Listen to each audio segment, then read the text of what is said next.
जय हिंद दोस्तों, कैसे हो आप सभी।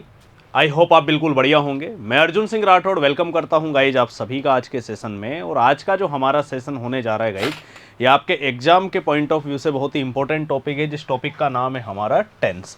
और टेंस के गाइज हम 2 सेशन करने वाले हैं। एक सेशन आज होगा, एक सेशन कल होगा। आज वाले सेशन में हम टेंस से रिलेटेड मल्टीपल चॉइस क्वेश्चंस या ऑब्जेक्टिव क्वेश्चन जिनको कहा जाता है, ABCD वाले क्वेश्चन करने वाले हैं। कल के सेशन के अंदर हम लोग एरर डिटेक्शन के क्वेश्चन करेंगे, क्योंकि आप लोगों के सिलेबस के अंदर एक पार्ट दिया गया है जो है एरर डिटेक्शन। और एरर डिटेक्शन एक ऐसा टॉपिक होता है जिसमें ग्रामर के सारे टॉपिक क्या होते हैं, इंक्लूड होते हैं। तो हम इंडिविजुअली करेंगे, जैसे टेंस से रिलेटेड क्या क्या आपके एरर डिटेक्शन पूछी जा सकती है। तो क्लास स्टार्ट करने से पहले आप सभी को आज स्वतंत्रता दिवस की हार्दिक शुभकामनाएं। तो चलिए गाइज स्टार्ट करते हैं आज का सेशन बिना टाइम वेस्ट किए हुए आप लोगों का। तो देखिए, सबसे फर्स्ट बात, क्वेश्चन के साथ साथ मैं आप लोगों को इसके कॉन्सेप्ट भी बताते चलूंगा। स्पेशली वो ही क्वेश्चंस लेकर आया हूं जिनसे शानदार कॉन्सेप्ट निकलते, क्योंकि आजकल टेंस जो है बहुत इजी क्वेश्चंस नहीं देते कि आपको नॉर्मली एडवर्ब ऑफ फ्रीक्वेंसी दे दिया, फिर वहां से आपने ऑलवेज देखा, आपने नेवर देखा, सेल्डम, रेयरली, बेयरली, स्कैर्सली, इस तरह के वर्ड्स देख रहे हो, नाउअडेज देख रहे हो, ठीक है। और आपको इजी वे के अंदर आंसर पता लग जाए। थोड़ा सा आप लोगों के देखिए 2 टॉपिक होते हैं एक तरह से टेंस की जब बात आती है। एक होता है सीक्वेंस ऑफ टेंस और एक होता है टेंस। पहले इन दोनों में अंतर समझ लेते हैं कि इन दोनों में अंतर क्या होता है। गाइस, जब बात अगर टेंस लिखा हुआ आता है तो इसका मतलब है विदाउट कंडीशन, मतलब बिना कंडीशन के कोई सेंटेंस आपको दिया गया है, सिंपल सेंटेंस, तो वो तो पार्ट होता है आपके टेंस का।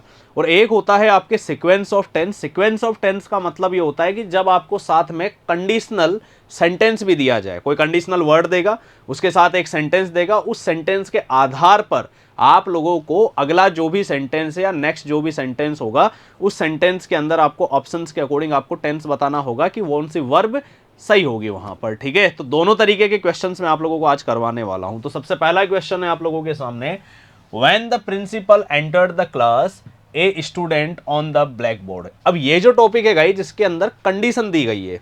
कंडीशन क्या दी गई है कि जब प्रिंसिपल क्लास में एंटर करा, ठीक है, तो ये जो पार्ट होता है इसे कहा जाता है सीक्वेंस ऑफ टेंस। क्या कहा जाता है? इसे सीक्वेंस ऑफ टेंस कहा जाता है। क्लियर? अब इसके पीछे का कॉन्सेप्ट क्या है समझिएगा गाइस। सबसे पहली चीज, आपकी अप्रोच क्या रहेगी कि जब कभी भी आपको कोई कंडीशनल वर्ड दे, अब ये कंडीशनल वर्ड होता क्या है समझते चलिएगा। जो सेंटेंस में कंडीशन पैदा करे, जैसे यहां पर अगर मैं बात करूं तो यहां कंडीशनल वर्ड क्या है? व्हेन है, और इसके साथ एक कंडीशन पैदा हो रही है। क्लियर? तो इसका मतलब यहां कंडीशनल वर्ड क्या आया है गाइज? आपके व्हेन। अब आपको यह देखना है कि कंडीशनल वर्ड के साथ वाला वाक्य कौन से टेंस के अंदर है। तो जब हमने देखा तो यहां पर हमें पता लगता है कि एंटर की सेकेंड फॉर्म दी गई है, ठीक है, और वर्ब की सेकेंड फॉर्म है। और वर्ब की सेकेंड फॉर्म जो है उसको कौन सा टेंस कहा जाता है? आपके पास्ट टेंस। कौन सा होता है? पास्ट। वैसे वर्ब की जो सेकंड फॉर्म होती है वो हमेशा पास्ट इंडेफिनेट में यूज ली जाती है, लेकिन हम इसको 3 तरह के जो टेंस होते हैं, प्रेजेंट, पास्ट और फ्यूचर, किसी एक की बात करें तो केवल पास्ट टेंस बोला जाएगा, ठीक है। तो इसका मतलब ये निकलता है गाइस कि अनदर जो भी सेंटेंस होगा, अनदर सेंटेंस, वो भी किस में आएगा गाइस? आपके पास्ट में आएगा। क्लियर? बहुत ही सिंपल कॉन्सेप्ट है ये। मैंने ये नहीं कहा है कि पास्ट के 4 जो होते हैं, इंडेफिनेट, कंटिन्यूअस, जिसको हम प्रोग्रेसिव भी कहते हैं, परफेक्ट या परफेक्ट प्रोग्रेसिव। क्लियर? केवल किस में आना चाहिए? पास्ट में, स्टेप नंबर 1, ठीक है।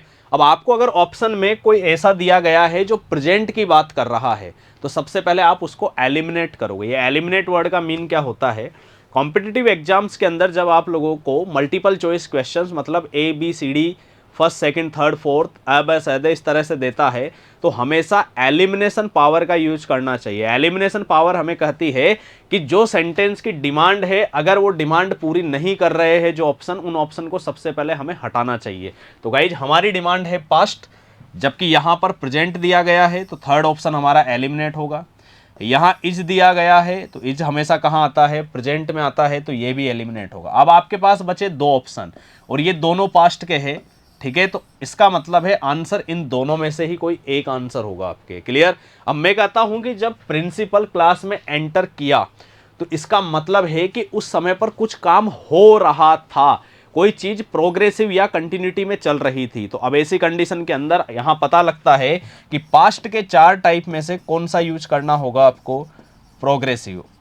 कंटिन्यूअस। अब प्रोग्रेसिव की क्या होती है गाइज, वॉज या वर के साथ वर्ब की फर्स्ट फॉर्म में क्या लगाया जाता है, आपके आईएनजी का यूज किया जाता है, तो समझ जाना वहां पर पास्ट का प्रोग्रेसिव मामला होता है। ठीक है, तो गाइज यहां जब हम देखते हैं तो वॉज वाला ऑप्शन सेकंड है, तो अल्टीमेटली आप लोगों का आंसर क्या होगा, सेकंड होगा। आपको बोलना पड़ेगा a student was writing on the black board, एक स्टूडेंट क्या कर रहा था, ब्लैक बोर्ड पर लिख रहा था। आई होप आपको अच्छे खासे तरीके से समझ आया होगा। तो एक बार इसका स्क्रीनशॉट ले लीजिए, कॉन्सेप्ट जरूर उतार लीजिएगा आप लोग, फिर हम नेक्स्ट क्वेश्चन देखते हैं।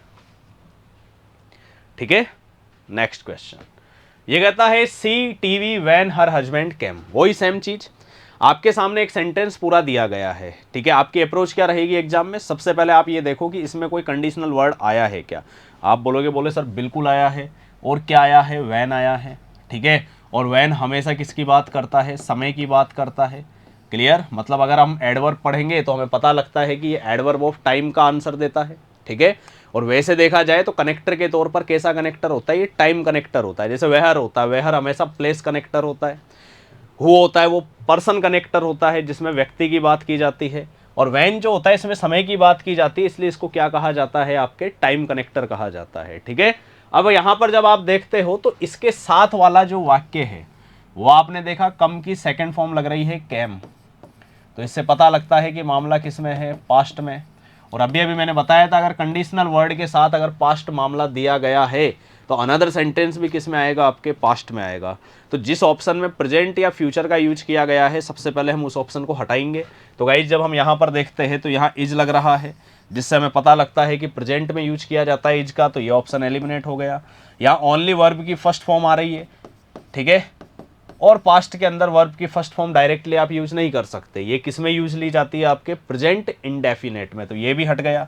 अब आपके पास दो ऑप्शन बचे, वॉच के सेकंड फॉर्म भी है, ये भी पास्ट है, वॉच के साथ आईएनजी आ रहा है, ये भी पास्ट है। क्लियर, तो एक्शन कौन सा डिमांड कर रहा है यहाँ पर, यहाँ एक्शन डिमांड हो रहा है आप लोगों के पास्ट का प्रोग्रेसिव।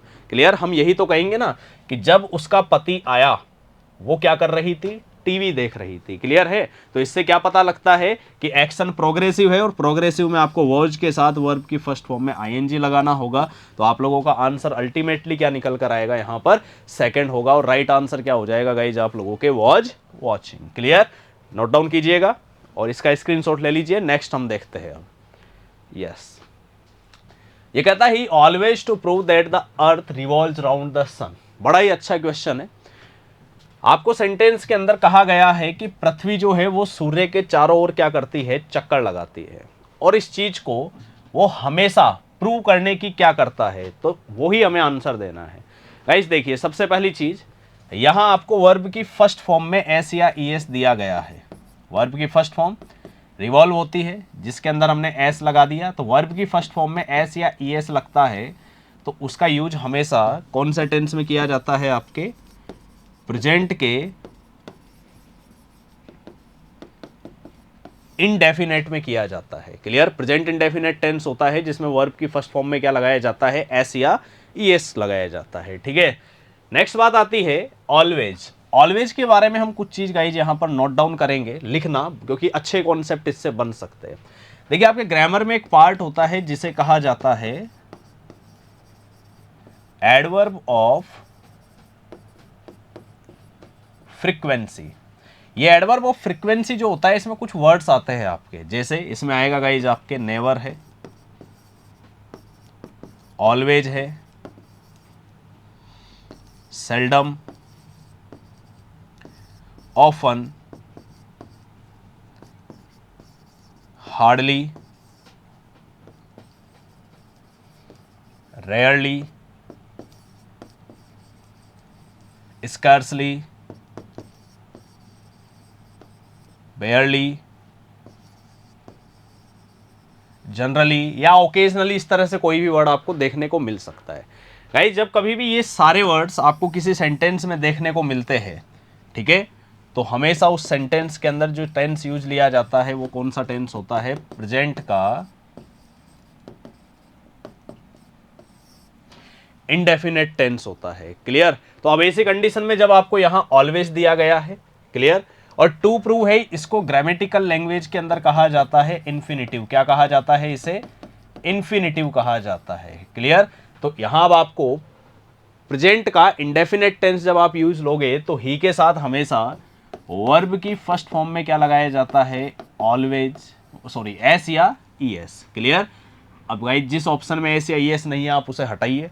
तो यहाँ पर आपके वॉज पास्ट दिया गया है, एलिमिनेट होगा। इज के साथ ट्राइंग दिया गया है, प्रोग्रेसिव, एलिमिनेट होगा। ट्राइड दिया गया है, एलिमिनेट होगा। तो आंसर अल्टीमेटली क्या निकल कर आएगा, आपका ट्राइज निकल कर आएगा। तो ये जो कॉन्सेप्ट है इसको आप एक बार नोट डाउन कर लीजिए, उसके बाद हम नेक्स्ट क्वेश्चन देखते हैं। नेक्स्ट नंबर 4, ये कहता है he saw me by chance and the car.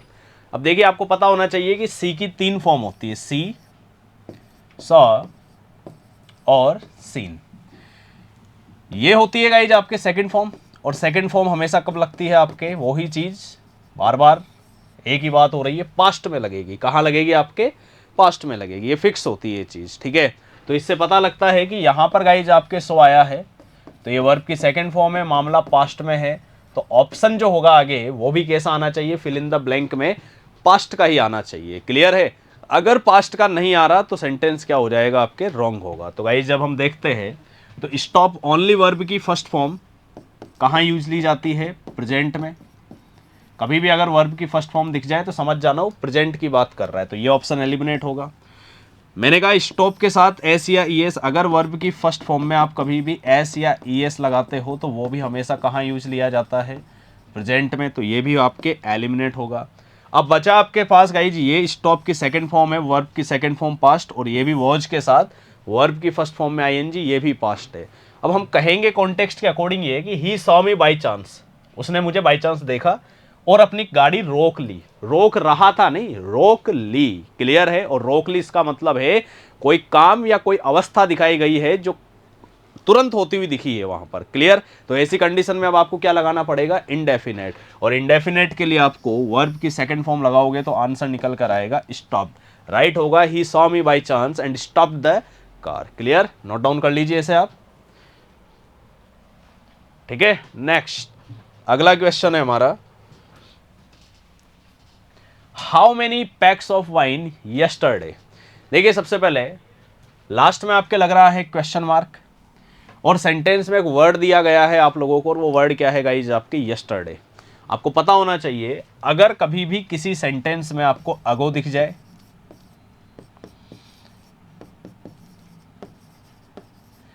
Yesterday दिख जाता है, क्लियर है, यस्टरडे दिख जाता है, अगो दिख जाता है, या लास्ट के साथ कोई भी समय दिख जाए। अब ये लास्ट के साथ कोई भी समय क्या होता है गाइज, जैसे मान लीजिए आपको दिख जाता है लास्ट मंथ, लास्ट मंडे, कोई भी टाइम होना चाहिए, लास्ट वीक, लास्ट फोर्टनाइट, इस तरह से कुछ भी दिख जाए तो हमेशा ध्यान रखिएगा ये तीनों बात किसकी करते हैं, आपके पास्ट के इनडेफिनेट टेंस की। और पास्ट इंडेफिनेट में हमेशा अगर सेंटेंस बिल्कुल साधारण है तो आपको वर्ब की सेकंड फॉर्म लगानी होगी। अगर सेंटेंस गाइज आपके नेगेटिव है, इंटेरोगेटिव है, या इंटेरोगेटिव नेगेटिव है, ठीक है, या WH है, WH का मतलब है WH वर्ड से स्टार्ट हो रहा है, तो फिर हमेशा डिड के साथ वर्ब की फर्स्ट फॉर्म का यूज किया जाता है। तो आप जब यहां पर देखोगे आपकी अप्रोच क्या रहेगी एग्जाम में, कि आपको जैसे ही यस्टरडे दिखेगा, यस्टरडे दिखते ही आपको तुरंत स्ट्रक करेगा कि ये तो पास्ट में यूज लिया जाता है। फिर आप देखोगे कि क्वेश्चन मार्क आया है, इसका मतलब सेंटेंस इंटेरोगेटिव है, और इंटेरोगेटिव के अंदर डिड के साथ वर्ब की फर्स्ट फॉर्म लगाई जाती है। तो गाइस जिस ऑप्शन में आपको डिड नहीं दिखेगा सबसे पहले आप उस ऑप्शन को एलिमिनेट करोगे। इसमें आपको डिड नहीं दिख रहा, एलिमिनेट हो गया। इसमें आपको डिड नहीं दिख रहा, ये भी एलिमिनेट हो जाता है। इसमें आपको डिड नहीं दिख रहा, ये भी एलिमिनेट हो गया। तो अल्टीमेटली आप लोगों के पास एक ही ऑप्शन आंसर बचता है, वो है डिड यू ड्रिंक। आप बोलोगे how many PACS of wine did you drink yesterday. उम्मीद करता हूं समझ आया होगा, और ये जो कॉन्सेप्ट है इसका आप एक बार स्क्रीनशॉट ले लीजिए और इसको आप नोट्स के तौर पर उतार भी सकते हैं। ओके, चलिए नेक्स्ट क्वेश्चन नंबर 6। सेंटेंस कहता है I was watching TV when she. Clear. देखिए वही बात, बार बार हम एक चीज देखते जा रहे हैं गाइज, ये वैन आ रहा है, कहना चाहे तो कनेक्टर के तौर पर टाइम कनेक्टर होता है, एडवर्ब के तौर पर एडवर्ब ऑफ टाइम को डिफाइन करता है। क्लियर। और हमेशा इसके साथ एक चीज विशेष ध्यान रखना, अगर एक मामला पास्ट का इनडेफिनेट है, कैसा है, पास्ट इनडेफिनेट, क्लियर, तो दूसरा गाइज प्रोग्रेसिव के सेंस के अंदर यूज लिया जाता है, और प्रोग्रेसिव को हम और क्या कहते हैं, कंटिन्यूअस कहते हैं। अब इंडेफिनेट का पता तो उसी से लगता है कि या तो वर्ब की सेकंड फॉर्म आ रही है या आपके डिड के साथ वर्ब की फर्स्ट फॉर्म आती है, तो इंडेफिनेट का पता लगता है।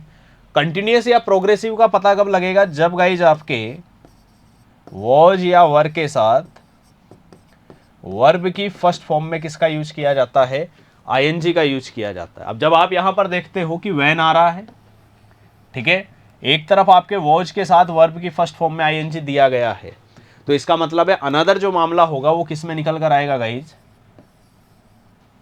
वर्ब की सेकंड फॉर्म। क्लियर। जबकि हम जब आगे कुछ क्वेश्चंस देखेंगे वहां आपको देखने को मिलेगा, एक होता वाइल। वाइल गाइज हमेशा प्रोग्रेसिव स्टेट के लिए यूज लिया जाता है। प्रोग्रेसिव स्टेट का मतलब ये होता है कि दो काम एक साथ होते हुए दिखाते हैं तो हम वाइल का यूज करते हैं। और व्हेन जो होता है उसके अंदर एक इंडेफिनेट और एक क्या होता है, आपके पास्ट प्रोग्रेसिव होता है। तो अगर आपको प्रोग्रेसिव ऑलरेडी दे दिया गया है वर्ब की फर्स्ट फॉर्म में आईएनजी लगाकर, तो यहां पर क्या आएगा, इंडेफिनेट वर्ब की सेकंड फॉर्म। जिस ऑप्शन में वर्ब की सेकंड फॉर्म नहीं दी गई वो ऑप्शन आपका आंसर नहीं होगा। गाइज यहां पर वर्ब की सेकंड फॉर्म नहीं है, एलिमिनेट करो। ये वर्ब की फर्स्ट फॉर्म है, एलिमिनेट करो। ये वर्ब की फोर्थ फॉर्म मतलब फर्स्ट फॉर्म में आईएनजी लगा हुआ है, तो ये भी एलिमिनेट होगा। तो अल्टीमेटली सेकंड फॉर्म में आंसर एक ही निकलता है, और कम की सेकंड फॉर्म क्या होती है, कैम। हम कहेंगे तो यही कहेंगे, I was watching television when she come in. जब वो अंदर आई मैं क्या कर रहा था, टीवी देख रहा था। क्लियर है, उम्मीद करता हूं समझ आया होगा। ये एक नया कॉन्सेप्ट है, आप इसको नोट्स के तौर पर उतार सकते हैं, नोट डाउन कर लीजिए, स्क्रीनशॉट ले लीजिएगा। Okay, very good. Next question number 7, ये कहता है सी कट हर फिंगर वाइल सी, ठीक है, वेजिटेबल्स। अब देखिए समझिएगा, वापस WH वर्ड की डिमांड उठकर आई है, और क्या है, वाइल। कट की जो तीनों फॉर्म होती है गाइज वो हमेशा क्या होती है, कट कट कट, यही तो होती है ना, कट कट और कट। अब ये कहता है वाइल सी कट। अब आप बोलोगे सर ये कौन सी फॉर्म माने, फिर फर्स्ट माने, सेकंड माने या थर्ड माने। तो गाइज अगर मैं बात करूं सी के साथ डायरेक्टली फर्स्ट फॉर्म के तौर पर कट नहीं लगा सकते। अगर आप सी के साथ इसको प्रेजेंट इंडेफिनेट मानकर चलोगे तो कट के साथ आपको एस लगाना पड़ेगा, क्योंकि वर्ब की फर्स्ट फॉर्म में एस या ईएस लगाते हैं तभी तो प्रेजेंट इंडेफिनेट होता है। ही सी इट वन और सिंगुलर नाउन के साथ। तो ऐसी कंडीशन के अंदर यहां पर कट नहीं कट्स होता तो हम मान लेते हैं कि प्रेजेंट है। अगर थर्ड फॉर्म है तो गाइज थर्ड फॉर्म कभी भी अकेले नहीं आती, या तो हैज हैव के साथ आती है, या हेड के साथ आती है, या विल हैव, शैल हैव, इनके साथ आती है। तो ऐसा भी कुछ नहीं लगा हुआ, तो इससे पता लगता है कि ये वर्ब की कौन सी फॉर्म है, सेकंड फॉर्म है। और वर्ब की जो सेकंड फॉर्म होती है इसका यूज कब किया जाता है, आपके पास्ट में। कहाँ किया जाता है गाइस, इसका यूज आपके पास्ट में किया जाता है। क्लियर है ये चीज, ठीक है, वेरी गुड। तो इससे पता लगता है कि जब यहाँ पास्ट दिया गया है, कंडीशनल वर्ड आप लोगों के सामने वाइल है, तो इसका मतलब यहां भी आंसर किस में आएगा, आपके पास्ट में आएगा। अब जो ऑप्शन प्रेजेंट में है या फ्यूचर में है, सबसे पहले उस ऑप्शन को एलिमिनेट करिए। गाइज यहां पर आपके कट वर्ब की फर्स्ट फॉर्म डायरेक्टली आ रही है या थर्ड फॉर्म है, तो ऐसी कंडीशन में ये आपके पास्ट में नहीं हो सकता, एलिमिनेट हो जाएगा। ये गाइज हेड है, तो हेड बिल्कुल पास्ट के अंदर होता है, लेकिन हेड के साथ वर्ब की थर्ड फॉर्म आनी चाहिए। ये फर्स्ट फॉर्म में आईएनजी दिया गया है, ये एलिमिनेट होगा। कटिंग कभी भी डायरेक्टली नहीं आता है आपके, ठीक है, is, am, are, was, were, ठीक है, has been, have been, had been, complete है, will be, shall be, will have been, shall have been, इनके साथ यूज लिया जाता है। तो इसका मतलब है कि यार डिमांड अधूरी है, तो ये भी एलिमिनेट हो गया। तो अल्टीमेटली आपके पास एक ही आंसर बचता है, और वो क्या है, वॉज कटिंग। आप बोलोगे तो यही बोलोगे, she cut her finger while she was cutting vegetables. जब वो क्या कर रही थी, सब्जियां काट रही थी, तो उसने अपनी उंगली क्या कर ली, काट ली। ठीक है, तो नोट डाउन कीजिएगा, बहुत ही इजी क्वेश्चन था और कॉन्सेप्चुअल क्वेश्चन है ये। नेक्स्ट क्वेश्चन नंबर 8, ये कहता है still remembers the day when she first to church. देखिए बड़ा ही बेहतरीन क्वेश्चन है गाइस, ये कंफ्यूज करने वाला। जब हम यहां देखते हैं तो रिमेंबर के अंदर क्या लगा हुआ है, आपके एस। बहुत अच्छे से समझना इस क्वेश्चन को, और इसके अंदर ट्विस्ट कैसे पैदा हुआ वो भी मैं आपको बताता हूं। आपने जब देखा रिमेंबर वर्ब की फर्स्ट फॉर्म है और उसमें हमने क्या लगा दिया, एस, रिमेंबर्स कर दिया। वर्ब की फर्स्ट फॉर्म में जब एस या ईएस लगता है तो हमेशा कौन सा टेंस होता है, वो प्रेजेंट का इनडेफिनेट। ठीक है। दूसरी चीज, यहां पर कंडीशनल वर्ड क्या आ रहा है, व्हेन। और मैंने ही अभी पिछले कुछ क्वेश्चंस में पढ़ाया है आप लोगों को कि जब कंडीशनल वर्ड के तौर पर व्हेन आ जाता है और एक सेंटेंस जिसमें होता है अनदर भी उसी में ही जाता है, जैसे ये प्रेजेंट इंडेफिनेट है तो दूसरा भी किस में होगा, प्रेजेंट इंडेफिनेट। क्लियर। लेकिन गाइज हम क्वेश्चन प्रैक्टिस कर ही इसलिए रहे हैं ताकि नई नई चीज़ें आपको पता लगे और एक रटे रटाए कॉन्सेप्ट के ऊपर आप एग्जाम के अंदर नहीं जाए। गाइज वही सेम चीज़ है, लेकिन यहां अब प्रेजेंट की डिमांड नहीं होगी। क्यों नहीं होगी, क्योंकि यहां गाइज एक एडवर्ब आपको दिया गया है और वो क्या है, स्टिल। क्या दिया गया है, स्टिल। अब अगर इस स्टिल का मीन देखें तो क्या होता है, मैंने कहा से स्टिल रिमेंबर्स द डे, उसको अभी भी वो दिन याद है। क्लियर। हिंदी मीन क्या है इसका या कॉन्टेक्स्ट क्या है इसका, उसे अभी भी वो दिन याद है। इसका मतलब यहां स्टिल का मीन जो है वो क्या आ रहा है आपके, अभी भी। अब अभी भी वो दिन याद है तो इसका मतलब वो दिन पहले बीत चुका होगा ना। क्लियर, तभी तो याद है। अरे आप कहोगे अगर मान लीजिए आप बड़े होने के बाद अपने दोस्तों के साथ बैठ के बचपन के दिन याद करते हो तो आप यही तो कहते हो यार मुझे अभी भी वो दिन याद है जब हम दोनों साइकिल चलाया करते थे। तो इसका मतलब क्या है कि ये जो स्टिल होता है गाइज, ये हमेशा एक्शन को कहाँ ले जाता है, पास्ट के अंदर ले जाता है, कंडीशन के साथ अगर दिया गया है तो ऐसी कंडीशन के अंदर यहां पर एक चीज विशेष ध्यान रखना कि अभी तक हम जितने क्वेश्चन करे थे जहां वैन आ रहा था, वाइल आ रहा था, और अगर एक पास्ट में था तो दूसरा भी पास्ट में जा रहा था, एक प्रेजेंट में है तो दूसरा प्रेजेंट में है।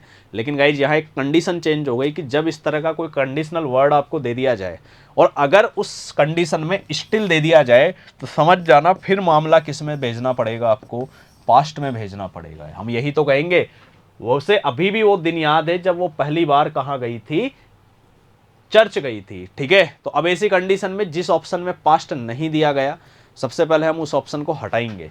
गाइज अगर मैं बात करूं, गोइंग डायरेक्टली आपके आता नहीं है, इजेमार वॉज वर्क कुछ ना कुछ लगना चाहिए था, एलिमिनेट होगा। गोन डायरेक्टली आता नहीं है, वर्ब की थर्ड फॉर्म तभी आएगी जब हैज, हैव, हैड, ठीक है, विल हैव, सेल हैव, इस तरह से कुछ दिया गया हो तो ये भी एलिमिनेट हो जाएगा। और मैं कहता हूं कि उसे अभी भी वो दिन याद है जब पहली बार वो चर्च गई। क्लियर है। तो प्रोग्रेसिव काम तोड़े ना था, वो दिन बीत चुका है, इंडेफिनेट हो चुका है पास्ट के लिए। तो ऐसी कंडीशन में प्रोग्रेसिव मतलब आईएनजी फॉर्म भी हटाएंगे तो अल्टीमेटली आप लोगों का आंसर जो निकलेगा वो क्या निकलेगा, वेंट हो जाएगा। और यहां आपके आएगा when she first went to church. Clear. उम्मीद करता हूं अच्छे समझ आया होगा। बड़ा ही बेहतरीन कॉन्सेप्ट है, इसका आप लोग नोट डाउन कर लीजिएगा और स्क्रीनशॉट ले लीजिए इसका। ठीक है, वेरी गुड। नेक्स्ट क्वेश्चन है क्वेश्चन नंबर 9। ये कहता है the train had left before I the station. देखिए इस कॉन्सेप्ट को आप बहुत लंबे समय से पढ़ते आ रहे हो। अगर आप बीएसटीसी एग्जाम की प्रिपरेशन कर रहे हो तो ऑब्वियसली सी बात है गाइज, आप लोग अपना 12th स्टैंडर्ड कंप्लीट कर चुके होंगे। ये कॉन्सेप्ट आपके 7th क्लास से आता है, 7, 8, 9, 10, 11, 12 सब जगह। टेंस पढ़ोगे तो गाइज एक चीज लिखी हुई होती है और वो होता है एक बिफोर और एक होता है आफ्टर। ओके। बिफोर जब कभी भी आता है तो बिफोर के पहले वाला सेंटेंस वो हमेशा किस में आता है गाइज, आपके पास्ट के परफेक्ट में आता है। किस में आता है, पास्ट परफेक्ट। और पास्ट परफेक्ट का मतलब होता है हेड के साथ वर्ब की थर्ड फॉर्म लगाना। और बिफोर के साथ वाला जो सेंटेंस होता है गाइज वो हमेशा किस में आता है, आपके पास्ट के इंडेफिनेट में। और पास्ट इंडेफिनेट का मतलब होता है अगर सेंटेंस सिंपल है तो वर्ब की second form, negative, interrogative, interrogative negative या WH वर्ड है तो डिड के साथ वर्ब की कौन सी फॉर्म आती है, फर्स्ट फॉर्म आती है। बिफोर का अपोजिट क्या होता है, आफ्टर। उल्टा हो गया तो इसका मतलब क्या होगा, इस कॉन्सेप्ट को भी उल्टा कर दो तो आफ्टर के साथ हो जाएगा कि आफ्टर के पहले वाला तो किस में चला जाएगा गाइज, उल्टा होगा तो पास्ट इंडेफिनेट। और अनदर किस में चला जाएगा, आपके पास्ट के परफेक्ट में। ठीक है। अब आप जब एग्जाम के अंदर इस तरह का क्वेश्चन देखोगे तो सबसे पहले आपने देखा बिफोर। ठीक है। अब बिफोर जो होता है गाइज, ये एक प्रेपोजिशन भी होता है और ये एक कंजंक्शन भी होता है। जब ये प्रेपोजिशन होता है तो हमेशा टाइम के तौर पर यूज लिया जाता है। जैसे अगर मैं कहता हूँ ना बिफोर 8 PM, 8 बजे से पहले, मैंने कहा बिफोर संडे, बिफोर जनवरी, जनवरी से पहले, संडे से पहले, तो ये कंजंक्शन नहीं है, अब यह प्रेपोजिशन है। लेकिन जब दो सेंटेंस को जोड़ेगा तो फिर ये कंजंक्शन के तौर पर या कनेक्टिव या कनेक्टर के तौर पर काम आता है। तो जब आपको बिफोर एक कनेक्टर के तौर पर दिखता है या कंजंक्शन के तौर पर या कनेक्टिव के तौर पर दिखे, तो आप देखोगे इसके पहले वाला किस में है, हेड के साथ वर्ब की थर्ड फॉर्म लगी है। तो इसके साथ वाला पास्ट इंडेफिनेट में होगा, सिंपल सेंटेंस है, मतलब वर्ब की सेकंड फॉर्म लगानी होगी। तो जिसमें वर्ब की सेकंड फॉर्म नहीं है आप उस ऑप्शन को एलिमिनेट कर दीजिएगा। ये जब हम एलिमिनेट करते हैं तो ये वर्ब की फर्स्ट फॉर्म है, एलिमिनेट होता है, या आईएनजी फॉर्म आ रही है, एलिमिनेट होता है, या वर्ब की फर्स्ट फॉर्म के साथ एस या एस लग रहा है, मतलब वर्ब की फिफ्थ फॉर्म है, ये भी एलिमिनेट होता है। तो अल्टीमेटली आप लोगों के पास एक आंसर बचता है, वो क्या है, before I reach the station. उम्मीद करता हूँ अच्छे खासे तरीके से समझ आया होगा, और इसका आप स्क्रीनशॉट ले लीजिए या नोट्स बना रहे तो साथ में नोट डाउन कर लीजिएगा। ठीक है, इस तरह का क्वेश्चन आपको एग्जाम के अंदर देखने को मिल सकता है। नेक्स्ट बात आती है आप लोगों के, had you worked hard you past. वैसे देखिए क्वेश्चन का जो स्ट्रक्चर है, एक बहुत ही सॉलिड स्ट्रक्चर दिया है एग्जामिनर ने। इस तरह का क्वेश्चन एग्जाम में आया हुआ है। ऑलमोस्ट मैं आपको वही क्वेश्चंस करवा रहा हूं जो राजस्थान एग्जाम्स में किसी ना किसी तरह से आए हुए हैं। ठीक है, मैं ये नहीं कह रहा कि ये सेम क्वेश्चंस आपके बीएसटी में प्रीवियसली आए हुए हैं, लेकिन इस पैटर्न पर आपके बहुत सारे क्वेश्चंस आए हुए हैं। तो गाइज वैसे देखा जाए तो ये जो क्वेश्चन टाइप है, ठीक है, ये सेंटेंस टाइप आपके जो है वो इन्वर्जन का है। ये कौन सा है, ये इन्वर्जन। क्लियर है। अब क्या है, एक कंडीशन होती है आप लोगों के कॉन्सेप्ट के थ्रू हम समझते हैं कि जब कभी भी गाइज आपको किसी भी कंडीशनल वर्ड के साथ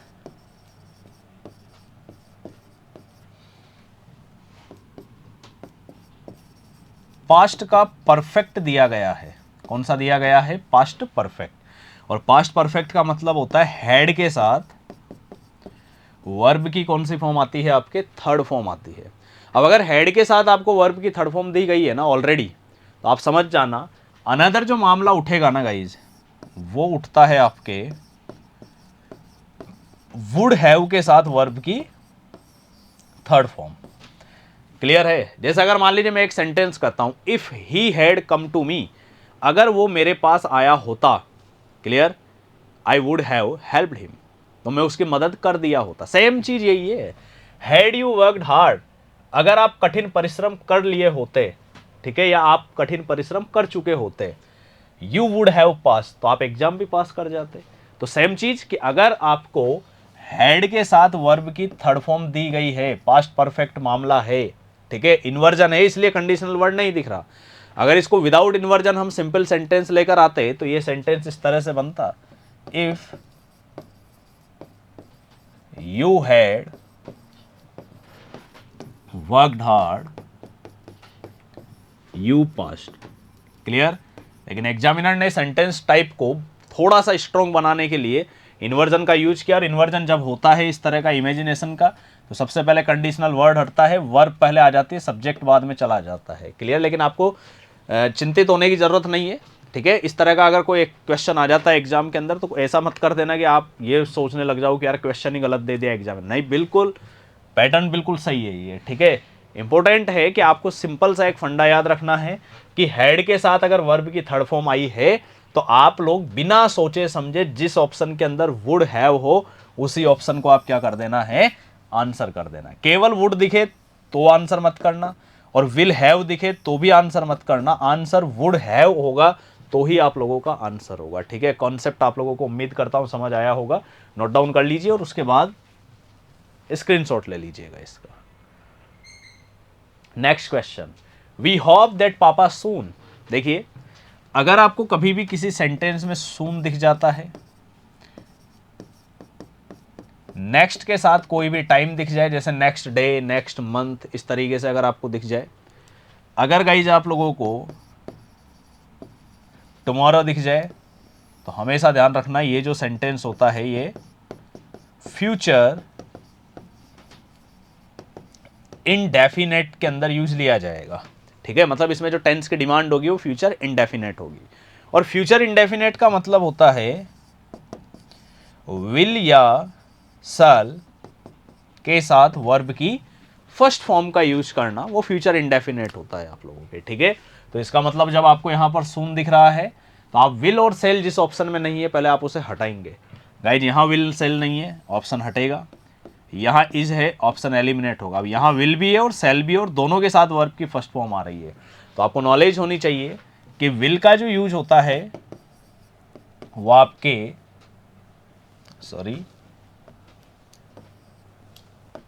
ही, she, it, one, they, you, any singular noun और एनी प्लूरल नाउन के साथ किया जाता है।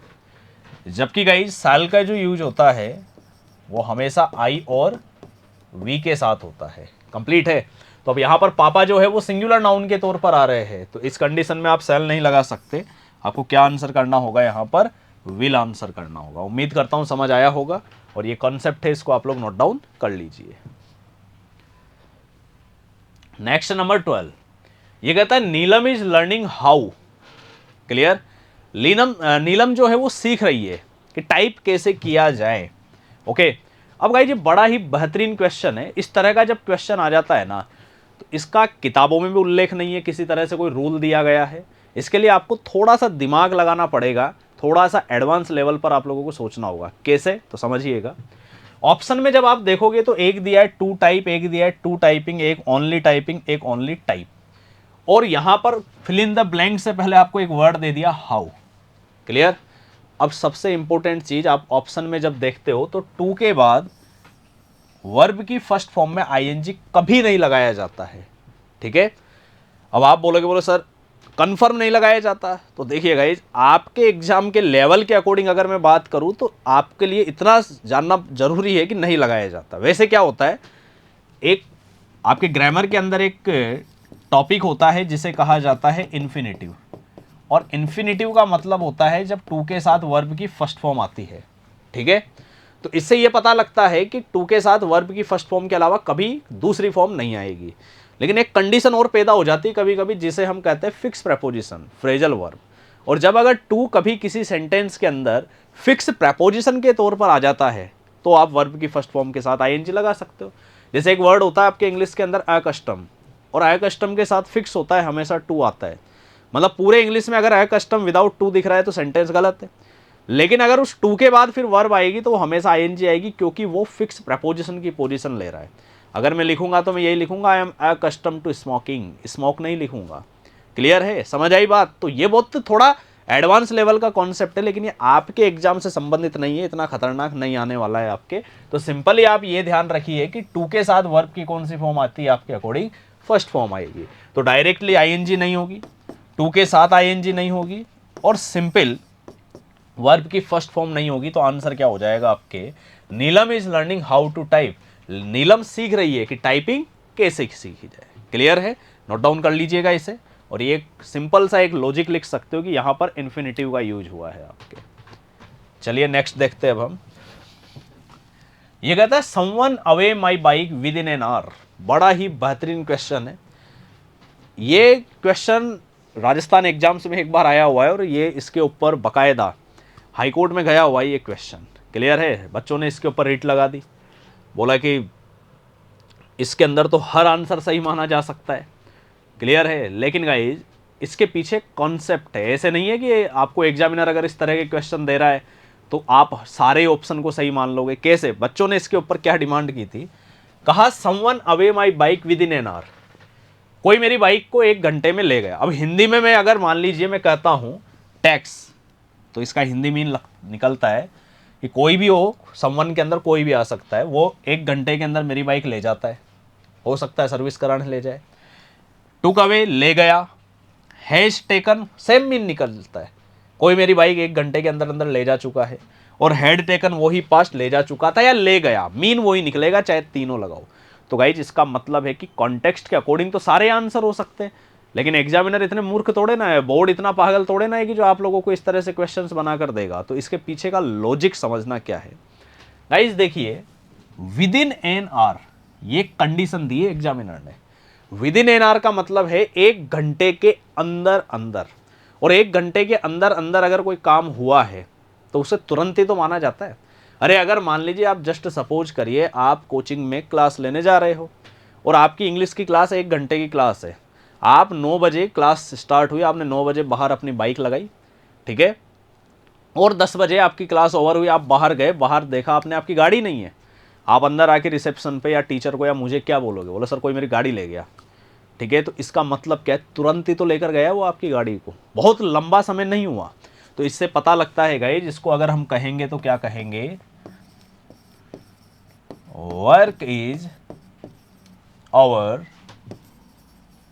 रिसेंटली। काम जब तुरंत खत्म होता है तो उसके लिए जिस टेंस की डिमांड होती है उसे कहा जाता है प्रेजेंट परफेक्ट। क्या कहा जाता है गाइस, उसे प्रेजेंट परफेक्ट कहते हैं। और प्रेजेंट परफेक्ट का मतलब होता है हैज या हैव के साथ वर्ब की थर्ड फॉर्म लगाना। तो आप लोगों के लिए अगर रटने वाली चीज हो तो ऐसे रट लो कि अगर विद इन एन आर कभी भी आ जाए तो प्रेजेंट परफेक्ट लगाना है। समझने वाली चीज मैंने आपको पूरा कॉन्सेप्ट समझा दिया है अच्छे से। तो गाइस जिसका मतलब यहाँ प्रेजेंट परफेक्ट लगेगा, तो जिस ऑप्शन में हैज हैव के साथ वर्ब की थर्ड फॉर्म होगी वो ऑप्शन आपका आंसर होगा। और समवन एक प्रोनाउन होता है, और कैसा प्रोनाउन होता है ये, सिंगुलर। कैसा होता है गाइस ये, सिंगुलर। तो इसके साथ हैज के साथ आपको वर्ब की थर्ड फॉर्म लगानी होगी। उम्मीद करता हूं अच्छे से समझ आया होगा। कॉन्सेप्ट आप लोगों के सामने नोट डाउन कर लीजिए, फिर हम आगे देखेंगे इसको। नेक्स्ट ये कहता है there are no taxis available because taxi drivers on strike. ये भी बड़ा बेहतरीन क्वेश्चन है कि सर सेंटेंस कहता है कि कोई टैक्सी अवेलेबल नहीं है क्योंकि टैक्सी ड्राइवर क्या हो गए, हड़ताल पर चले गए। अगर आप कहते हो taxi drivers went on strike तो भी सेंस दे रहा है। प्रेजेंट का मामला नहीं होगा क्योंकि आप अवेलेबल नहीं है, इसका मतलब पहले जा चुका है मामला, तो गो यहां से आपके एलिमिनेट हो जाएगा। मैंने कहा हैव गॉन, टैक्सी ड्राइवर जो है वो हड़ताल पर जा चुके, सेंस तो ये भी दे रहा है। विल गो, टैक्सी ड्राइवर हड़ताल पर जाएंगे इसलिए टैक्सी अवेलेबल नहीं है, तो सेंस तो मिलता है। अब गाइज ऐसी कंडीशन में आप आंसर कैसे पता करोगे, आपको बाहर आपने देखा कोई टैक्सी अवेलेबल नहीं है, तो इसका मतलब अगर हड़ताल पर फ्यूचर में जाएंगे तो अभी तो टैक्सी अवेलेबल होनी चाहिए ना। सेंटेंस कहता है टैक्सी अवेलेबल नहीं है, तो इसका मतलब फ्यूचर भी यहां से एलिमिनेट होगा। अब बचा हैव गॉन या वेंट। गाइज अगर कोई चीज आपको अवेलेबल नहीं हो रही ना, वो तुरंत खत्म नहीं होती, उसके लिए पहले से प्रोसेस चलती आती है। और हड़तालें कभी भी एकदम से नहीं होती है। 5 मिनट में हड़ताल कर दी सरकार को या किसी भी चीज को अल्टीमेटम दिया जाता है। आप लोगों के एक ईडियम भी होती है जिसको कहा जाता है token strike. Token strike means a short strike held as warning. Warning के तौर पर, चेतावनी के तौर पर एक जो छोटी हड़ताल की जाती है उसे क्या बोला जाता है, आपके टोकन स्ट्राइक कहा जाता है। तो इसका मतलब है कि अगर टोकन स्ट्राइक भी की जाती है ना, छोटी सी हड़ताल भी की जाती है, उसके लिए भी एक चेतावनी के तौर पर एकदम से नहीं की जाती है, प्लान्ड होता है, तब उसमें लोग शामिल होते हैं। इसका मतलब एक्शन जो है वो किसका निकल कर आएगा गाइज, आप लोगों का पास्ट का। किसका एक्शन निकल कर आएगा, पास्ट का। और जब पास्ट की बात करेंगे तो हैव पास्ट में नहीं लगता है, तो आंसर आपके अल्टीमेटली क्या हो जाएगा, वेंट। उम्मीद करता हूं समझ आया होगा। नोट डाउन कर लीजिए, स्क्रीनशॉट ले लीजिएगा, ठीक है। नेक्स्ट क्वेश्चन, मैंने कहा he suffering from fever since the last week. देखिए आपको बहुत अच्छे से पता होना चाहिए, एक होता है सिंस। सिंस के बारे में विशेष चीज ध्यान रखना है आपको कि सिंस जो है गाइज ये एक प्रेपोजिशन भी होता है और एक कंजंक्शन भी होता है। प्रेपोजिशन जब होता है तब इसके बाद हमेशा पॉइंट ऑफ टाइम, जिसको हम हिंदी में कहते हैं निश्चित समय, क्या कहा जाता है, निश्चित समय का यूज किया जाता है। जो घड़ी का टाइम होता है वो निश्चित होता है आपके, क्लियर है। कोई भी ईयर है, मंथ है, सेंचुरी है, एज है, सीजन है, ये सब निश्चित काउंट होते हैं आपके, क्लियर है। जहाँ जहाँ एट लगाया जाता है वो सब निश्चित काउंट होता है, तो उन सब के साथ आपके सिंस। चाइल्डहुड होता है, ठीक है, मैरिज है, डाइवोर्स है, डेथ है, सनसेट है, सनराइज, इन सब के साथ क्या लगता है गाइज, आपके सिंस लगता है।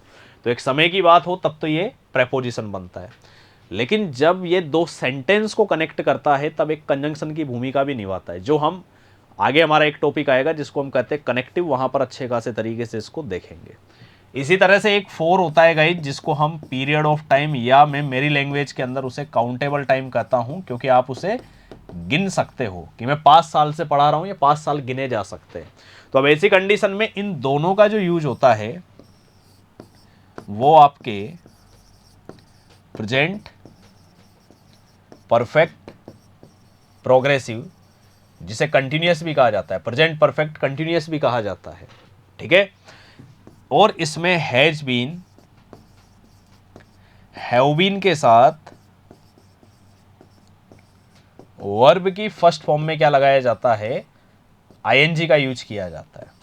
तो जब आपने देखा कि सिंस के साथ आपको एक समय दिया गया है, तो ऐसी कंडीशन में गाइज आप लोग यहाँ पर हैज बीन या हैव बीन के साथ वर्ब की फर्स्ट फॉर्म लगानी है। जिस ऑप्शन में हैज बीन या हैव बीन नहीं दिया जाएगा वो ऑप्शन आप लोगों का आंसर नहीं होगा। गाइज यहाँ हैज बीन हैव बीन नहीं है, इज है, एलिमिनेट होगा, वॉज है, एलिमिनेट होगा, ओनली हैज है, एलिमिनेट होगा। तो आंसर अल्टीमेटली क्या निकलेगा आपके, हैज बीन। आप बोलोगे तो यही बोलोगे, he has been suffering from fever since the last week. Clear, note down कीजिएगा और स्क्रीनशॉट ले लीजिएगा। नेक्स्ट क्वेश्चन नंबर 16, ये कहता है she has been suffering from malaria since, clear, she her job. देखिए वही चीज अभी हमने एक बात की थी सिंस के बारे में। अब इस कॉन्सेप्ट को मैं आपको बहुत अच्छे से समझा देता हूं, देखिएगा यहां समझिएगा। जब कभी भी सिंस एक कंजंक्शन के तौर पर आए या कनेक्टिव या कनेक्टर के तौर पर आता है, ओके, तो ऐसी कंडीशन में आपको विशेष ध्यान रखना है कि सिंस के साथ वाला वाक्य पास्ट के इनडेफिनेट में होता है। किसमें होता है, पास्ट के इनडेफिनेट में। और पास्ट इनडेफिनेट में हमेशा सिंपल सेंटेंस में वर्ब की second form, otherwise negative, interrogative, interrogative, negative, इनके साथ फर्स्ट फॉर्म का यूज आपके किया जाता है, डिड के साथ। क्लियर है, ये तो होता है कंजंक्शन। और अगर प्रेपोजिशन के तौर पर सिंस आता है तो वही चीज प्रेजेंट परफेक्ट, पास्ट परफेक्ट, इन सब के अंदर प्रोग्रेसिव कंटिन्यूअस फॉर्म के अंदर पॉइंट ऑफ टाइम, जिसको हम क्या कहते हैं, निश्चित समय का यूज किया जाता है। किसका यूज किया जाता है, निश्चित समय के तौर पर इसका यूज किया जाता है। ओके, तो इसको एक बार नोट डाउन कर लीजिए आप, और फिर हम देखते हैं जो क्वेश्चन था हमारा। अब आप देखो यहां पर, इससे पहले वाला जो क्वेश्चन था इसमें सिंस के साथ एक समय आ रहा था, सप्ताह की बात कर रहा था। इस क्वेश्चन में सिंस के साथ समय नहीं है, इस क्वेश्चन में सिंस बीच में आ रहा है और इसके साथ आपको एक सेंटेंस दिया गया है। तो जो कंजंक्शन या कनेक्टिव जो होता है ना, वैसे तो दो नाउन को जोड़ता है, दो प्रोनाउन को जोड़ता है, दो एडजेक्टिव को जोड़ता है, लेकिन दो क्लोज को भी जोड़ता है। क्लियर है, कंजंक्शन क्या करता है, आपके दो अलग अलग क्लॉज, क्लॉज को हिंदी में कहते हैं वाक्यांश, इंग्लिश में कहा जाता है पार्ट ऑफ सेंटेंस। तो एक पूरे सेंटेंस का एक पार्ट तो ये है और एक पार्ट ये वाला है आपके। तो दो क्लोज को जब सिंस जोड़ेगा तो कंजंक्शन की भूमिका निभाएगा। तो सिंस के साथ वाला वाक्य हमेशा किस में आएगा, पास्ट इंडेफिनेट, मतलब वर्ब की सेकंड फॉर्म लगानी है, और वर्ब की सेकंड फॉर्म एक ही ऑप्शन में आ रही है, किस में, थर्ड में, लेफ्ट। तो हम ये कहेंगे she has been suffering from malaria since she left her job. जब से उसने अपनी जॉब छोड़ी है वो किससे सफर कर रही है, वो मलेरिया से सफर कर रही है। कंप्लीट है, तो नोट डाउन कर लीजिए इसको, ठीक है। और इसका भी स्क्रीनशॉट ले लीजिए, अच्छा कॉन्सेप्ट है ये। जब कंजंक्शन पढ़ेंगे, कनेक्टिव आप लोगों के टॉपिक है, तो उस समय पर भी ये बार बार सेंस आएगा आप लोगों के। नेक्स्ट है the students on educational tour on next Monday. देखिए बड़ा ही बेहतरीन क्वेश्चन है। आप लोग अक्सर देखोगे तो अभी तक आप लोग जो टॉपिक पढ़ते आ रहे थे अपने एकेडमिक के अंदर, मतलब 12th स्टैंडर्ड तक, तो उस टॉपिक का नाम हमेशा होता था टेंस। अब जब आप कॉम्पिटिटिव एग्जाम्स में जैसे जैसे आगे बढ़ते जाओगे, अब ये टॉपिक निकल कर आ जाता है टाइम एंड टेंस। क्या निकल कर आता है, ये टाइम एंड टेंस निकल कर आता है। टाइम एंड टेंस के बारे में गाइज एक चीज़, क्यों टाइम लगाया जाता है, टाइम वर्ड इसलिए लगाया जाता है क्योंकि एक समय को दर्शाता है वो। क्लियर है कि स्थिति, टेंस हमेशा स्थिति को दर्शाता है, टाइम हमेशा समय को दर्शाता है। कंप्लीट है, एक होता है टाइम, एक होता है स्थिति या अवस्था, जिसको हम स्टेट कहते हैं। अगर मैं कहता हूं कि ग्रामर के हिसाब से आप चलोगे तो गाइज नेक्स्ट के साथ जब कभी भी कोई टाइम आता है, जैसे नेक्स्ट मंडे है या जो भी है, तो वो हमेशा कौन से टेंस की डिमांड करेगा? फ्यूचर के इनडेफिनेट की, जिसमें विल और सेल के साथ वर्ब की फर्स्ट फॉर्म लगाई जाती है। और जैसे ही बच्चा यहाँ पर इस सेंटेंस को देखेगा, नेक्स्ट के साथ मंडे आ रहा है और ऑप्शन के अंदर विल या सेल नहीं है, तो वो तुरंत सोचेगा यार ये क्वेश्चन तो बोनस मिलेगा इस पे तो हमारे को। लेकिन गाइज हम ऐसा थोड़े ना कहते हैं, हम हमेशा यही तो कहते हैं। जैसे मान लीजिए स्कूल वालों ने बोला अपन पिकनिक चलेंगे, कब चलेंगे? फ्यूचर में चलेंगे। टाइम कौन सा है? फ्यूचर है। पैसे लेकर आ जाना, ठीक है। आप घर जाकर क्या बोलोगे? हमारे सर हमारे को पिकनिक लेकर जाएंगे, पैसे दे दो। एक तो ये कह सकते हो। आप ये भी कह सकते हो ना कि अगले मंडे को हमारे स्कूल वाले हमारे को पिकनिक लेके जा रहे हैं। यही तो कॉन्टेक्स्ट में तो यही कहा जाता है ना कि अगले संडे या अगले मंडे को हमारे स्कूल वाले जो है वो स्टूडेंट्स को कहाँ लेकर जा रहे हैं? एजुकेशनल टूर पर लेकर जा रहे हैं। तो इसका मतलब guys according to this sentence समय की जो डिमांड है वो प्रोग्रेसिव डिमांड है और प्रेजेंट की डिमांड है। और प्रेजेंट प्रोग्रेसिव के अंदर आपको पता होना चाहिए इज एम आर का यूज किया जाता है। और इज एम आर जो होता है, इज हमेशा ही she it one singular noun के साथ लगता है, एम हमेशा आई के साथ लगता है, वी दे यू और एनी प्लूरल नाउन डिमांड जो करता है वो आर होता है। तो इसका मतलब दे के साथ गाइज आपके आर का यूज किया जाएगा और आपके अल्टीमेटली आंसर निकलेगा they are taking the students on educational tour on next Monday. अब अगर इसको रट्टा मार पद्धति से पढ़ना है, समझा तो मैंने दिया, तो ध्यान रखना है जब टूर वगैरह की बात हो ना, ठीक है, तो हमेशा स्पेशली आपको ध्यान रखना है कि फ्यूचर टेंस होते हुए भी, मतलब नेक्स्ट के साथ फ्यूचर की डिमांड हो रही है, फिर भी आपको प्रेजेंट का प्रोग्रेसिव ही लगाना है। ओके, नोट डाउन कीजिएगा इसे आप लोग। नेक्स्ट नंबर 18, ये कहता आई have just hired a typewriter and I typing nowadays. देखिए क्वेश्चन की डिमांड के अकॉर्डिंग आप एक कॉन्सेप्ट समझिएगा। अगर आपको कभी भी किसी सेंटेंस में नाउअडेज दिख जाए, एट दिस टाइम दिख जाए, एट दिस मोमेंट दिख जाए, एट प्रेजेंट टाइम दिख जाए, या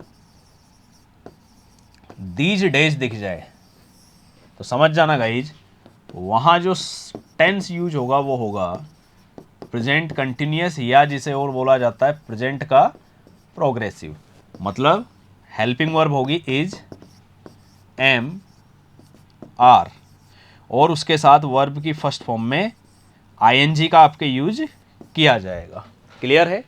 और इज का जो यूज होता है वो हमेशा ही, सी, इट, वन और किसी भी सिंगुलर नाउन के साथ किया जाता है, जबकि एम का यूज सिर्फ आई के साथ किया जाता है और आर का यूज वी, दे, यू और एनी प्लूरल नाउन। तो जब आपको यहां पर दिखा कि नाउअडेज आ रहा है, तो इसका मतलब है आई के साथ किसका यूज होगा? एम, और एम के साथ वर्ब की फर्स्ट फॉर्म में आईएनजी यूज होना चाहिए। तो गाइज एम के साथ आईएनजी एक ही ऑप्शन में है और वो है फर्स्ट। तो आपको बोलना पड़ेगा I have just hired a typewriter, मैंने तुरंत अभी क्या खरीदा है? टाइपराइटर खरीदा, और अब मैं टाइपिंग क्या कर रहा हूं? इन दिनों सीख रहा हूं। क्लियर? नोट डाउन कर लीजिए, कॉन्सेप्ट समझ आ चुका होगा, और डाउट हो तो बिल्कुल आप पूछ सकते हैं। Next question 19, by July 2005 seen this fun for 11 years. बड़ा ही बेहतरीन क्वेश्चन आया है, बहुत ही बेहतरीन क्वेश्चन।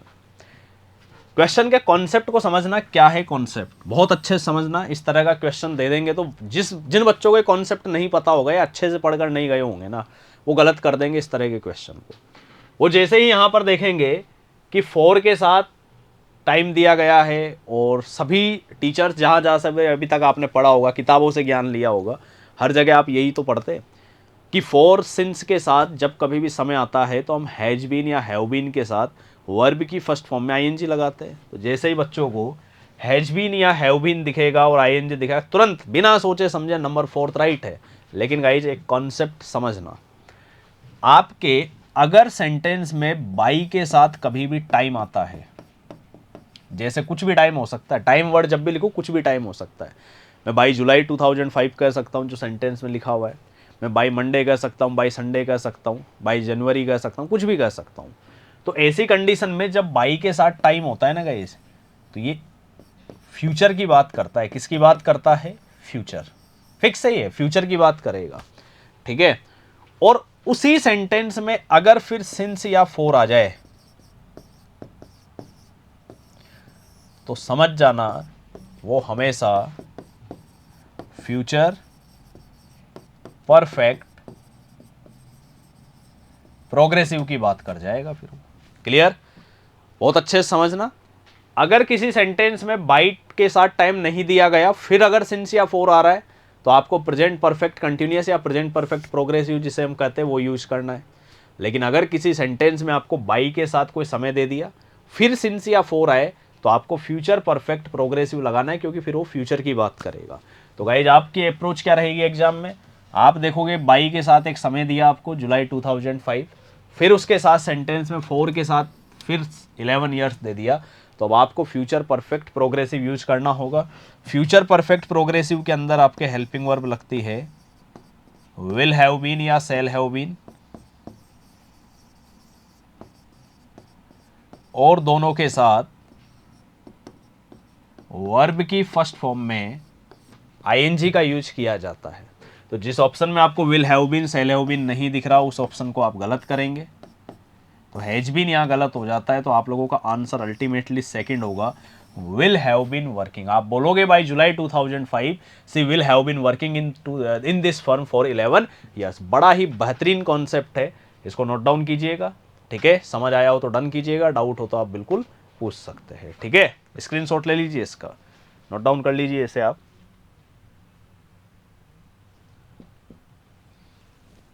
नेक्स्ट नंबर 20, ये कहता है the train before we reach the station.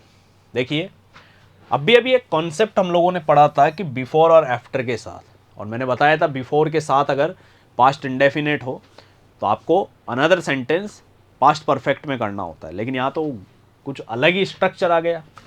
यहाँ गाइज आ गया आपके बिफोर के साथ प्रेजेंट इंडेफिनेट। तो बिफोर दो क्लोज या दो सेंटेंस को जोड़ रहा है, इसका मतलब कंजंक्शन है। और हर एक जो सिंगल कंजंक्शन होता है, ठीक है, हर एक जो सिंगल कंजंक्शन होगा उसे हम ग्रामेटिकल टर्म के अकॉर्डिंग क्या कह सकते हैं?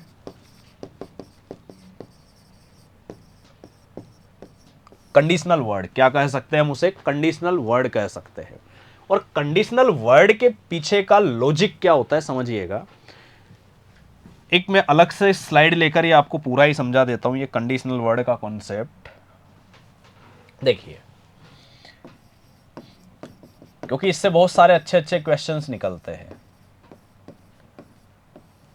पहली चीज तो ये कंडीशनल वर्ड होते क्या है कि ऐसे शब्द जो किसी सेंटेंस के अंदर कंडीशन पैदा करते हैं। आप चाहे तो इसकी डेफिनेशन लिख सकते हैं, ऐसे शब्द जो किसी वाक्य या किसी सेंटेंस में कंडीशन पैदा करते हैं, that is called conditional word. उन्हें क्या पुकारा जाता है या उन्हें क्या कहा जाता है? कंडीशनल वर्ड कहा जाता है। अब इसी कंडीशनल वर्ड को गाइज हम और क्या कह सकते हैं? तो इसे ही कहा जाता है आपके सिंगल कंजंक्शन। देखिए इस पे बहुत ज़्यादा जोर इसलिए दे रहा हूं क्योंकि इससे अच्छे क्वेश्चंस निकलते हैं आपके प्रेजेंट टेंस के अंदर कंडीशनल टेंस आते हैं, कंडीशनल वर्ड आते हैं, पास्ट में आते हैं, फ्यूचर में आते हैं, सभी में आते हैं। कम से कम आठ टेंस जो होते हैं वो इसी पर ही आधारित होते हैं आपके। Single conjunction, because there are two types of conjunction, one is pair conjunction and another is single conjunction. Pair तो आप लोगों ने बहुत पढ़े होंगे आज तक, जिसके अंदर गाइज आपके नॉट ओनली के साथ बट आल्सो लगता है, इधर के साथ और लगता है, निधर के साथ नॉर लगता है, द रीजन के साथ दैट लगता है। लेकिन पेयर कंजंक्शन क्या कहता है? सिंगल कंजंक्शन के अंदर कौन कौन से वर्ड्स आ सकते हैं? तो गाइज सिंगल कंजंक्शन में एज आ सकता है, सिंस आ सकता है, अनटिल आ सकता है, अनलेस आ सकता है। इसी तरह से आपने सुना होगा एज सून एज आता है आपके। क्लियर है? कोई भी WH वर्ड आ सकता है, जैसे वैन आ सकता है, वाइल आ सकता है, या एग्जामिनर आपको और भी कुछ दे दे, उसकी जो इच्छा कर रही हो वो दे दे। आपको इफ दे दे, क्या दे दे? इफ। तो आप लोगों को एक चीज विशेष ध्यान रखनी है, बिफोर हो सकता है, आफ्टर हो सकता है, एक बार लिख लेते हैं क्योंकि ऐसे कॉन्सेप्ट हम लोगों ने आज सीखे हैं। बिफोर हो सकता है, आफ्टर हो सकता है। तो देखिए हमेशा ऐसा नहीं है कि रटन विद्या के तौर पर मत चलना कि बिफोर अगर पास्ट परफेक्ट में आता है तो और कहीं नहीं आएगा। जहां कहीं पूरे इंग्लिश में कंडीशनल वर्ड दिख गया वहां पर ये सारे वर्ड अपना स्थान ले सकते हैं। क्लियर है? और उसके अकॉर्डिंग ये सेंटेंस को डिफाइन भी कर सकते हैं। तो गाइस एक आप लोगों के कॉन्सेप्ट होता है कि अगर कभी भी किसी सेंटेंस में आपको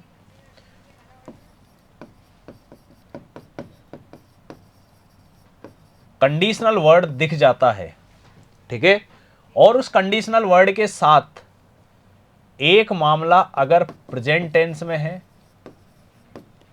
तो दूसरा किस में निकलता है? आपके फ्यूचर में। क्लियर है? ये मैं आपको बता रहा हूं। इसी तरह से अगर कभी कंडीशनल वर्ड के साथ एक मामला अगर पास्ट इंडेफिनेट में है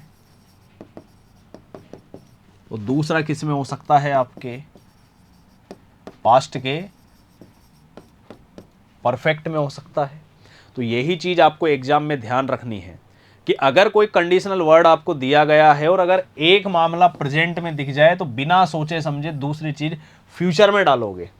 क्लियर है? अगर डिमांड कर रहा है ऑप्शंस के अकॉर्डिंग, अगर प्रेजेंट प्रेजेंट है तो कोई दिक्कत नहीं, पास्ट पास्ट है तो कोई दिक्कत नहीं, लेकिन अगर एक तरफ प्रेजेंट है और क्वेश्चंस ऑप्शन के अकॉर्डिंग अगर डिमांड आपके फ्यूचर की है तो आपको पता होना चाहिए कि जो एक्शन प्रेजेंट में होता है उसका रिजल्ट हमेशा कब निकल कर आता है गाइज? आपके फ्यूचर में निकल कर आता है। तो वही चीज इस क्वेश्चन में आपको दी गई है। देख लेते हैं कि बिफोर के साथ आपको दिया गया है रीच। अब गाइज यहां पर कंडीशनल वर्ड जो है वो तो क्या है? बिफोर, और इसके साथ आपको रीच दिया गया है, इसका मतलब टेंस कौन सा है? प्रेजेंट है। तो अनदर क्या होगा गाइज? आपके फ्यूचर के अंदर निकल कर आएगा। और जब फ्यूचर में निकल कर आएगा दूसरा, तो फ्यूचर कहां पर है? क्या हैज फ्यूचर होता है? नहीं होता सर, ये तो प्रेजेंट परफेक्ट होता है। इज फ्यूचर होता है? बिल्कुल नहीं होता सर, प्रेजेंट प्रोग्रेसिव होता है। विल होता है और विल हैव भी होता है, बिल्कुल होता है। लेकिन यहां विल के साथ आपको डिपार्टिंग दिया गया है तो आपकी नॉलेज होनी चाहिए कि विल जब कभी भी आता है तो इसके साथ वर्ब की फर्स्ट फॉर्म आती है। अगर यार डिपार्ट होता तो हमारा आंसर पहला ये निकल कर आता। क्लियर? क्योंकि विल के साथ अगर बी लगाओगे तो ही आप वर्ब की फर्स्ट फॉर्म में आईएनजी लगा सकते हो, जिसको हम कहते हैं ना सेल बी, विल बी, ये यूज लिए जाते हैं वर्ब की फर्स्ट फॉर्म के साथ आईएनजी। तो गाइज ये भी आपके ऑप्शन हट गया। तो अल्टीमेटली आप लोगों का जो आंसर होगा वो होगा विल हैव डिपार्टेड। क्या होगा आप लोगों का आंसर? Will have departed. तो आप जब इसे बोलेंगे तो ये बोलेंगे the train will have departed before we reach the station. जिससे पहले कि हम स्टेशन पहुंचते ट्रेन डिपार्ट कर चुकी होगी या ट्रेन यहां से जा चुकी होगी। क्लियर है? उम्मीद करता हूं समझ आया होगा। तो एक बार इसका आप स्क्रीनशॉट ले लीजिएगा। साथ ही साथ इस कॉन्सेप्ट का भी आप स्क्रीनशॉट ले लीजिए और इसका भी आप स्क्रीनशॉट ले लीजिएगा। ठीक है? चलिए, तो ये गाइज हमारा आज का जो हमारा टॉपिक है टेंस। वो वैसे देखा जाए तो अभी आप लोगों के प्रैक्टिस सेशन चल रहे हैं तो उसके अंदर पूरा तो एक साथ नहीं हो सकता, लेकिन जो अच्छे क्वेश्चन है या जिससे आप थोड़ा सा एग्जाम के अंदर कंफ्यूज हो सकते हो वो ऑलमोस्ट आपको अच्छे अच्छे कॉन्सेप्ट मैंने यहाँ पर बताए हैं। ठीक है? और साथ ही साथ टेंस का आज का हमारा एक पार्ट ओवर होता है जिसके अंदर हमने ऑब्जेक्टिव टाइप क्वेश्चंस किए हैं फर्स्ट, सेकंड, थर्ड, फोर्थ, मतलब ABCD वाले। और कल का जो हमारा सेशन होगा उसके अंदर हम एरर डिटेक्शन के क्वेश्चंस करने वाले हैं, क्योंकि एरर डिटेक्शन में टेंस किस किस तरह से पूछा जा सकता है वो भी हम कल वाले सेशन में देखेंगे। साथ ही साथ आप जितना अभी तक पढ़ चुके हो और उन्हें रिवाइज कर रहे हो इंडिविजुअली टॉपिक टेंस के अंदर, तो कोशिश करना कि आप टाइम इंडिकेटिंग वर्ड सारे याद करके जाओ अच्छे से, क्योंकि उससे रिलेटेड क्वेश्चंस आपको देखने को मिल सकते हैं। साथ ही साथ कंडीशनल वर्ड से रिलेटेड भी आपको एग्जाम के अंदर क्वेश्चंस देखने को मिल सकते हैं। तो इन दोनों चीज़ों को अच्छे से तालमेल बैठाकर आप एग्जाम के अंदर क्वेश्चंस को अटेम्प्ट करिएगा। तो चलिए गाइज, मिलते हैं कल हम नए जोश नए उत्साह के साथ, और साथ ही साथ वापस से आप सभी को स्वतंत्रता दिवस की हार्दिक शुभकामनाएं। हमें गर्व है कि हम भारत राष्ट्र के अंदर हमने जन्म लिया है और अपने आप में एक बहुत ही अद्भुत राष्ट्र है ये। क्लियर है? तो चलिए मिलते हैं गाइस कल हम नए जोश नए उत्साह के साथ। तब तक के लिए आप सभी को धन्यवाद। हंसते रहिए, मुस्कुराते रहिए, स्वास्थ्य का विशेष ध्यान रखिएगा। Thank you so much. जय हिंद, जय भारत।